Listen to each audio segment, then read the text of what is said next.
네, 반갑습니다. 네, 꿈터교의 문목사입니다. 네, 우리 오늘부터 우리가 좀 특별한 시간으로 온라인으로 함께 성도 여러분들을 뵙게 되는데요.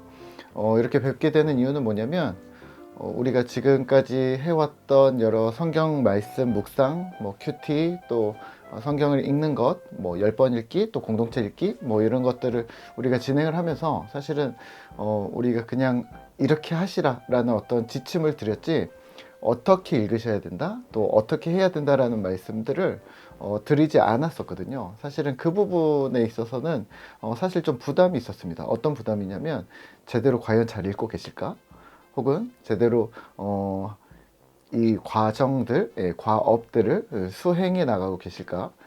왜냐면 우리가 큐티를 한다, 또 성경을 읽는다, 뭐 신약을 통독하고 우리가 10번 읽기, 지금 뭐 다니엘, 로마서, 요한복음 뭐 이렇게 쭉쭉쭉쭉 읽어 나가고 있잖아요. 근데 이것들을 지금 어떻게 읽고 있는가 사실은 조금 궁금하기도 했고, 또 스스로 지금까지 기존의 교회에서 여러분들이 알아서 하셨기 때문에 잘 하실 거라고 믿지만, 그래도 혹시나 한 번쯤은 확인해 봐야 될 부분들이 좀 있었고요.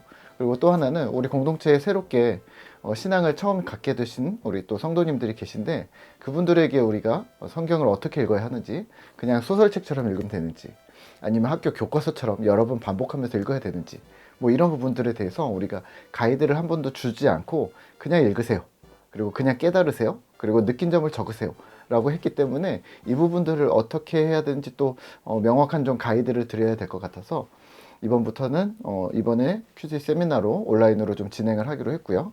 그리고 모든 사람을 위한 성경 독서법이라는 책이 나왔거든요. 그래서 이 책을 가지고서 우리가 성경을 어떻게 읽어야 되는지, 그리고 또 우리가 6월 7월부터는 우리가 공동체에서 이제 좀 큐티를 좀 더 본격적으로 좀 시작하려고 하는데요. 성경을 어떻게 읽고 어떻게 적용해야 되는지를 좀 보시면 좋을 것 같습니다. 오늘 우리가 함께 볼 책은요, 모든 사람을 위한 성경 독서법입니다. 사실은 김기현 목사님, 제가 너무 좋아하는 책을 너무 잘 쓰세요. 네, 그래서 이 책을 통해서 여러분들이 큐티에 도움을 받으셨으면 좋겠고요. 시중에 여러 가지 큐티 책들이 있지만, 묵상과 관련된 세미나들이나 뭐 그런 것들이 있지만, 사실은 우리에게 글을 어떻게 읽어야 되고 글을 어떻게 적용해야 되는지, 그리고 특히나 성경이라는 텍스트를 우리가 어떻게 접근해야 되는지에 대해서 명확하게 주는, 그러니까 묵상하면 행복해집니다, 묵상하면 은혜가 있습니다, 묵상하는 사람이 뭐 신자입니다, 뭐 이런 이야기들을 했다면, 실제로 어떻게 책을 읽어야 되는지, 그리고 그 책이 성경이라는 특별한 그 책을 갖다가 우리가 어떻게 우리의 삶에 또 신앙에 적용해야 되는지를 명확하게 알려주고 있는 김기현 목사님의 글들을 여러분들이 많이 참조하셨으면 좋겠고요. 사실은 이 책 이전에 우리가 예전에 우리 홈페이지에도 있지만, 모든 사람을 위한 성경 묵상법이라는 책이 예전에 나왔었습니다. 코로나 시기에 나왔었고, 그리고 사실은 매일 성경에 제가 우리 한번 큐티반 말씀 한번 드린 적이 있었거든요. 큐티반 하실 때 분명히 매일 묵상 뒷부분에 이렇게 칼럼으로 너무 좋은 글이 계속 나오는데, 이거 분명히 책으로 나온다, 책으로 나온다. 그런데 그게 결국 이 책으로 나왔거든요, 진짜로. 이 성경 묵상법, 이거를 제가 한번 진행을 했었는데요. 이것을 진행하기 이전에 우선은 독서법을, 그러니까 읽는 방법을 여러분들이 수정하고 좀 명확하게 하시지 않냐면, 여기 정말 초급자, 중급자, 상급자를 위한 묵상 노하우, 뭐 묵상에 대한 제 정의, 뭐 이런 것들을 하고 있는데, 이 책으로 들어가기 위한 전초 단계라고 보시면 되겠고요. 또 책을 이미 많이 읽고 계신다면 사실은 이거 다 아는 내용인데 라고 생각하실 수 있고, 그러니까 어떤 진짜 독서법과 관련된 부분이라고 보셔도 되고요.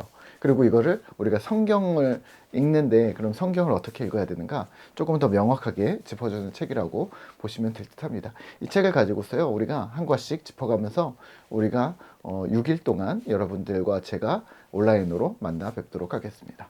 자, 그러면 오늘 우리 한번 책을 한번 좀 체크를 한번 해보도록 할까요? 모든 사람을 위한 성경 독서법입니다. 네, 챕터는 12개까지 있고요. 여기 우리가 하루에 2개씩 여러분들에게 제공을 할 계획을 하고 있습니다. 네. 자, 오늘은 우선은 책을 조금 가지고 같이 읽으셔도 되고요. 혹은 책이 없으시면 여러 번, 한 두 번에서 세 번 정도는 영상을 반복해서 들으시면 충분히 도움이 되시리라 생각합니다. 전혀 어렵지 않고 우리가 국어 시간에 많이 들었던 또는 여러분들이 알고 있는 독서법과 관련된 이야기라고 하시면 되겠고, 이게 신앙인으로서 어떻게 읽어야 되는가를 말씀을 드리도록 하겠습니다. 자, 우리가 성경은요, 사실은 기독교에서는 성경을 매우 강조합니다. 네. 매우 강조하고 기독교만큼 경전의 종교라고 부르는 데가 없습니다. 그렇다면 읽어야 되는 거죠. 그냥 빌거나 기도를 한다거나 어떤 체험을 한다거나 이런 게 아니라, 사실은 우리가 기도와 말씀이라는 이야기를 항상 하잖아요. 우리 기독교에서는. 그렇다면 그 말씀이라는 부분에 말씀 중심, 뭐 하나님 중심, 말씀 중심 막 이런 이야기 하잖아요. 말씀이 뭐냐면 성경입니다. 네. 성경 말씀은 하나님의 말씀이기 때문에 말씀 중심, 말씀은 성경이라는 말입니다.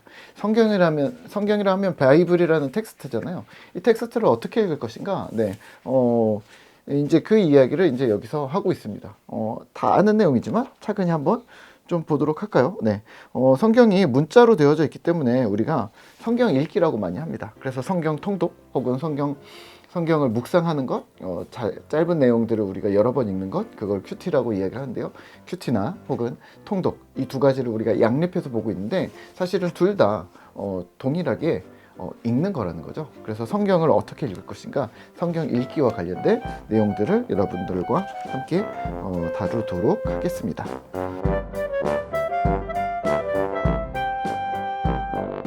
자, 우선은요, 네, 우리가 일과를 읽기 전에 우리가 머릿말 초판 서문에, 이 책은 사실은 10대를 위한 10대들을 무슨 그 책이 있거든요. 저는 그 책도 읽었는데 그 책이 너무 좋았는데 그 책을 사용하지 않았던 이유가 있습니다. 왜냐면 그게 10대들을 위한 것처럼 보였거든요.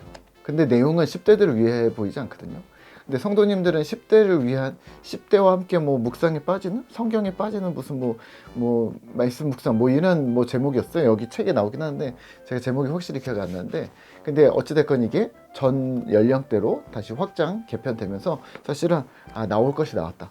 사실은 너무 기대하고 고대하던 책이어서 바로 망설임 없이 바로 집어넣은 책이고요.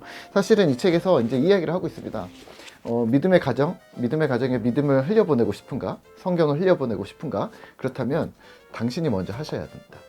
부모가 먼저 읽지 않으면, 어른들이 먼저 읽지 않으면 아이들이 성경을 읽을 수가 없고, 어른들이 깨달은 만큼 아이들이 깨달을 것이고, 부모가 깨달아가는 만큼 아이들이 깨달아갈 것이다. 이걸 교회로 적용하면 어떻게 될까요? 성경을 묵상하는 목사만큼, 성경을 묵상하는 중직자들만큼 그만큼 묵상하지 않으면, 그러면 그 성경 묵상이 아래로 흘러가지 않는다는 거죠. 왜냐하면 윗사람들은 다 다른 생각하는데 아랫사람들만 성경을 읽을까? 네, 그런 경우가 간혹 있다. 그거는 하나님의 전적인 은혜다. 근데 항상 그렇지 않다. 그러니까 무조건 다 열심히 읽으셔야 된다라는 이야기를 전제하고 있습니다. 그러니까 누군가에게 성경 중심으로 살게 하고 싶고 성경을 읽히게 하고 싶다면 당신부터가 먼저 성경을 읽으시라고 권유하고 있습니다. 그러면 성경 읽으셔야 되겠죠? 자, 오늘 우리는 1과 보도록 하겠습니다. 첫 번째는 소리내어 읽으라입니다.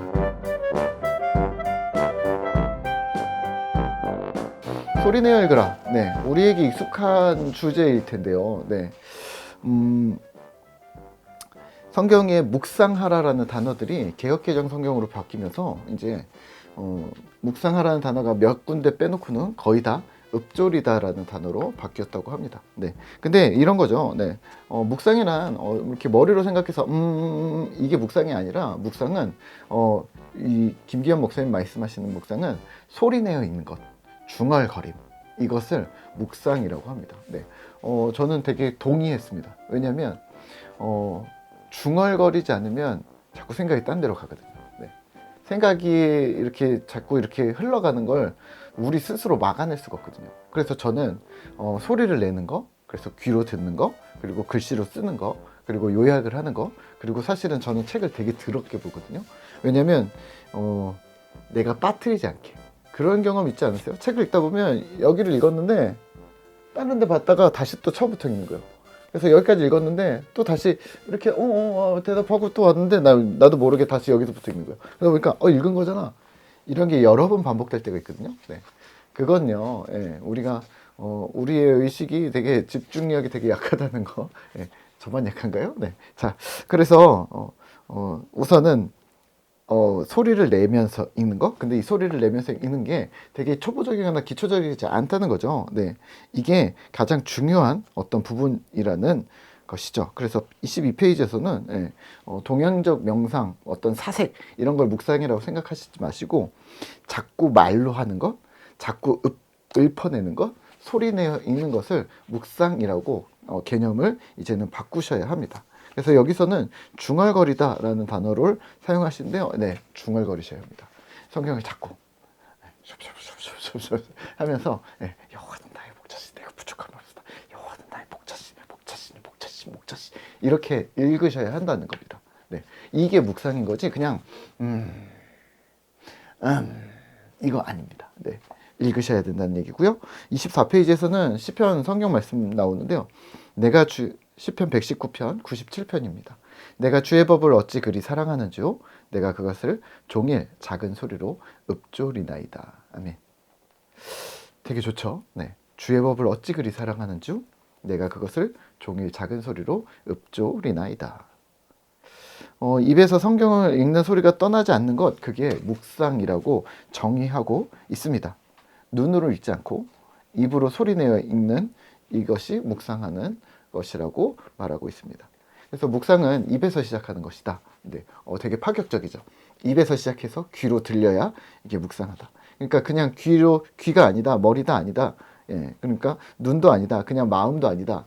입으로 읊조려야 한다라고 얘기를 하고 있습니다. 초대교회 당시에 이제 25페이지에 초대교회 당시에 성경 낭독에 대해서도 이야기를 하는데요. 우리 본인이 읽는 것과 또 다른 사람이 읽는 크게 본인이 읽는 것을 읊조리는 중얼거리는 이거랑 그리고 다른 사람이 크게 읽어주는 그것을 듣는 것, 낭독을 듣는 것, 그리고 우리가 낭독을 하는 거죠. 돌아가면서 낭독을 하는 것, 이것이 예배에 되게 중추적인 역할을 했다고 하는데요. 네, 맞습니다. 네, 저도 그렇게 알고 있고요. 그리고 예전에는 설교 시간보다는 성경을 듣는 시간, 성경을 낭독하고 그것을 귀 기울여 듣는 시간이 훨씬 더 많았다라고 하고 있습니다. 왜냐면요, 문맹률이 되게 심했던 거죠. 그리고 또 성경책이 그렇게 누구든 가질 수 있는 때가 된 게 이게 얼마 되지 않았다는 거죠. 종교개혁 시대 이후에 그리고 성경이 번역되면서 그리고 인쇄수술이 발달하면서 우리가 지금에 와서 이제 성경책을 이렇게 들고 있는 것이지 그때 그 당시에는 성경을 그럼 어떻게 해요? 들어야 됐고 그리고 어떤 그림이나 이미지나 동상이나 이야기들을 통해서 성경 말씀을 배웠던 거죠. 네. 그런 어려운 시대에 했었던 낭독이라고 기억을 하시면 되겠고요. 사실은 이런 낭독 부분이 매우 중요하다고 생각을 하거든요. 저희 교회에서도요. 성경 낭독, 성경 봉독이라고 우리는 부르죠. 성경 봉독 시간을 우리가 좀 길게 갖고 있습니다. 왜냐하면 항상 고민이었거든요. 나는 글을 읽을 수 있어서, 나는 글을 파악할 수 있어서, 글의 숨겨진 의미를 이해할 수 있어서 나는 성경을 읽는데 혹시 글을 모르는 옛날 어르신들 글을 모르시는 어르신들이 좀 있으셨잖아요. 제가 어렸을 때도 어떤 할머니는 글을 모르셔서 성경을 읽지 못하셨던 분도 있고 뭐 이러신데 그런 어르신들이나 또는 어린 아이들이나 뭐 7세, 요즘에 7살도 잘 읽더라고요. 근데 7세라고 잘 읽는다고 이 내용을 막 다 파악하고 막 이해하고 막 이러겠어요? 그러니까, 좀 어린 아이들에게도 그러면 말씀을 어떻게 해야 되나? 이 아이들이나, 글을 알지 못하는 어른들에게는 말씀을 이해시킬 수 없는가라는 고민이 있는데, 이게 이 부분입니다. 설교 말씀도 맞지만 사실은 전통적으로 또 초대교회 또 그 이전에도 마찬가지고요. 뭐 이사야의 말씀을 뭐 예수님이 읽으셨고 낭독하셨고 이런 것처럼 또 뭐 미스바 광장에서 또는 에스라나 뭐 이렇게 읽었던 것처럼 또는 요시야 왕 때 시대에 성경 말씀을 발견하고 그 말씀을 백성들을 모아놓고 낭독했던 것처럼 하나님의 말씀을 직접 듣는 것, 그래서 점점 깨달아가는 것, 그래서 반복적으로 듣고 들으면서 깨달아가는 것이 되게 중요하다고 생각하는데요. 그래서 우리도 성경 봉독 시간을, 낭독 시간을 조금 더 갖고 있습니다. 성경 낭독을 우리가 함께 하는 것, 그거 되게 중요한 일인데요. 혹시 그 어렸을 때 우리가 학교에 다닐 때 국어 시간에 이 뒤에서도 나오잖아요. 국어 시간에 막 성경을 읽고, 아니 성경이 아니라 국어책을 누군가 학생들이 돌아가면서 읽고, 또 함께 합독하고, 예, 같이 읽고, 또 시를 외웠다면 시도 같이 외우면서 선생님이 외웠나 안 외웠나 입만 뻥긋뻥긋하나 막 이렇게 확인하기도 하고, 뭐 이런 기억들이 있으시잖아요. 네, 성경도 마찬가지입니다. 성경도 함께 읽어야 되고, 그리고 함께 읽는 것을 들으셔야 합니다. 네, 그 부분에 있어서는요, 사실은 여기서는 30페이지에서 이걸 구분을 하는데, 30페이지 밑에서 6번째, 7번째 줄에서는 음독과 낭독. 네, 음독은 내가 읽는 거죠. 네, 중얼거리면서 읽는 것. 그리고 낭독은 누군가가 크게 읽어주는 거, 혹은 내가 크게 읽어야 되는 것. 이 두 가지가 병행이 되어져야 되게 중요하다고 이야기를 하고 있습니다. 네. 31페이지에서는 읽으면서 우리는 성경의 맛을 제대로 알게 됩니다. 라고 얘기하고 있습니다. 자, 그렇다면 여러분들은 어떻게 읽으실래요? 성경을 소리내어 읽으셔야 합니다. 37페이지입니다. 네. 읽는 것은 실천이고 행동이라고 이야기를 하는데요. 네. 성경은 소리내어서 읽으셔야 합니다. 최대한 많이 소리내어 읽으셔야 합니다. 읽을 양이 많아지면서 우리는 눈으로 읽는 게 되게 급해졌고, 그리고 저도 독서법 책을 되게 많이 봤거든요. 속독하는 거, 뭐 대각선으로 읽는 거, 띄엄띄엄 읽는 거, 주어만 찾아서 읽는 거, 뭐 탁탁탁탁 뭐 이런 것들 많이 열심히 연습했는데, 성경만큼은 그래도 소리를 내어서 읽는 것을 추천을 드립니다. 물론 그렇지 않은 부분들도 좀 있지만, 여러분들이 집중하기 어렵다면 소리 내어서 읽고, 또 힘써서 좀 더 크게 읽는 연습들을 좀 해주시면 좋을 듯 합니다. 느릴 수 있습니다. 네. 그래서 우리가 통독을 자주 안 하는 이유는, 통독을 하면서 소리 내다가 지칠 수 있거든요. 그래서 좀 짧게, 그리고 큐티를 계속해서 좀 부탁을 드리고 추천을 드리는 이유는, 우리가 하나님 말씀을 좀 더 집약적으로, 그리고 우리가 알려주는 것처럼 소리 내어서 내 귀로 듣고 그게 은혜롭게 읽힐 수 있게, 그리고 누군가에게 내가 말을 해줄 때, 낭독할 때 그 말씀이 제대로 하나님 말씀처럼 잘 들릴 수 있게, 이런 거죠. 여호와는 나의 목자시니 나는, 이렇게 우리가 눈으로 읽다면 여호와는 나의 목자시니 내가 부족함이 없으리로다 그가 나를 붙잡지, 이렇게 읽었다면, 우리가 소리 내어 읽는다면, 내가 듣는다면 여호와는 나의 목자시니 내가 부족함이 없으리로다, 뭐 이렇게 읽겠죠. 만약에 낭독한다면 여호와는 나의 목자시니 내가 부족함이 없으리로다, 그가 나를 푸른 초장에 누이시며 쉴만한 물가로 인도하시는 도다, 뭐 이런 식으로 읽겠죠. 그러니까 어떤 읽는 패턴에 따라서 그 말씀의 깊이가 다르게 다가올 수 있다라는 거죠. 그런 부분들을 체크하실 수 있도록 여러분들이 성경을 눈으로만 읽지 마시고, 소설책처럼 그냥 이렇게 쭈쭈쭈쭈 넘어가지 마시고, 특히나 이제 우리가 이 책을 통해서, 이 책 다음에 우리가 큐티를 시작할 건데요. 큐티를 할 때도 그냥 눈으로 이렇게 읽고, 무슨 내용인지 모르겠어, 그냥 해설 봐야겠어, 하고 딱 5분 만에 딱 끊는 이런 거 말고, 딱 읽었는데 무슨 말인지 모르겠으면 소리를 내서 다시 한번 읽어보고, 다시 동그라미를 치며 읽어보고, 문단을 끊어보며 읽어보고, 그러면서 우리가 조금 소리 내면, 우선은 첫 번째 소리 내며 읽는 연습들을 조금 해 주셨으면 좋겠습니다. 자, 수고하셨고요. 우리 두 번째 시간 반복하여 읽으라 또 체크해 보도록 하겠습니다.